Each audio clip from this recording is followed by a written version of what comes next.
సహజ మార్గం ఏది చేయటానికి ఉద్దేశింపబడలేదో అవి జరగాలని సాధారణంగా మనం కోరుకుంటాం. సహజ మార్గం అనారోగ్యాన్ని చక్కపరచదు. మనం నిర్మలీకరణ చేసుకున్నప్పుడు మన రోగం నయం అవ్వదు. నిర్మలీకరణ ఫలితంగా మన వ్యవస్థ పరిశుద్ధమై అందువల్ల ఆరోగ్యం చక్కబడుతుంది. అంతేకాని మీరు అనుకున్న విధంగా రోగం నయం అవ్వదు. రాత్రులు నిద్ర పట్టక అవిశ్రాంతత చెందే విషయంలో నేనొక సలహా ఇస్తాను.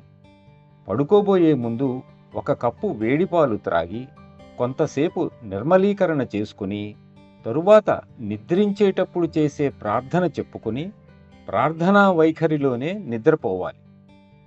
ఈ ప్రార్థన మనఃపూర్వకంగా నీవు పొందిన అన్నిటికీ హృదయపూర్వక కృతజ్ఞతాభావంతో చేయాలి. నిద్రపట్టని ఈ సమస్య గురించి ఎక్కువ పట్టించుకోవద్దు. తనకేమి కావాలో ఈ శరీరానికి తెలుసు. అది తనకు తాను సరిచేసుకుంటుంది.